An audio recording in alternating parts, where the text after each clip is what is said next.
About a month ago, one of my children sustained an injury. He was playing around in the cupboard and broke a glass, and a shard of glass, a rather large one, got stuck in his toe. And he started screaming, "Mommy, mommy, mommy!" And I run in there and I sit him down and I, examined the injury, and it looked bad.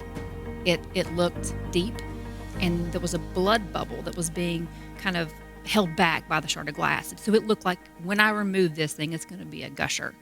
And he's crying, and I told him, I was like, "Buddy, Mommy's going to have to take this out." He was like, "Mom, I can't. It's going to hurt. It's going to bleed. My emotions are everywhere. I just can't do this." And I told him, I was like, "Buddy, you're in good hands. I'm going to take care of you. I would never hurt you. It may bleed and it may hurt, but I promise you, the longer that it stays in, the more damage that it's going to do. Mommy has to take this out." And so he was like, "Well, let's pray about it." And so we did. We prayed for God to work through my hands and for the pain to subside and for the healing. We prayed all of those prayers. And then when I went to touch it, he freaked out. He's like, "Mom, why isn't God helping me? It's not working." And it pierced my spirit. And I told him, I was like, "Buddy," I was like, "God is working. You just can't hear him because he's a still small voice. And the enemy's got a megaphone in your ear saying it's going to hurt. It's going to bleed.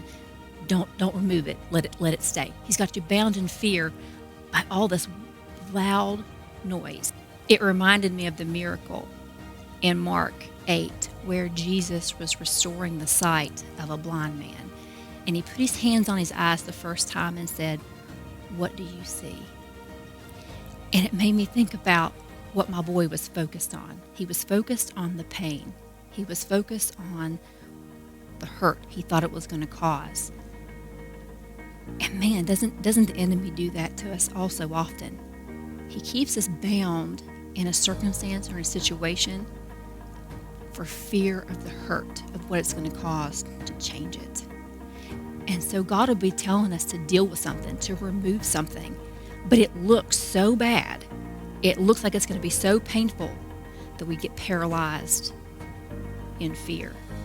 And so what God showed me in that moment with my son was I had to change the way we were handling and approaching the circumstance. I said, "Okay, buddy, let's change our vision.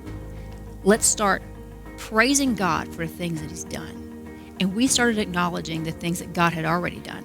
God had kept the injury from being really, really bad. Could have been a lot worse. God was already starting to calm him.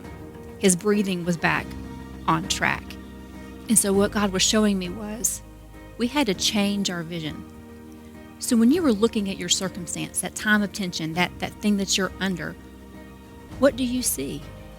Do you see everything that's wrong? Do you see the shard of glass and do you see the potential pain? Or do you see everything that was right? God's protection's there. God has you in good hands. I encourage you today. God is telling someone to deal with something. I don't know what it is or what it looks like, but I'm telling you, he's telling you to deal with it. I can't promise you it won't be painful. I can't promise you that it won't cost you something, but I can assure you you are in good hands. And the longer that you leave it in, the more damage that you are going to sustain.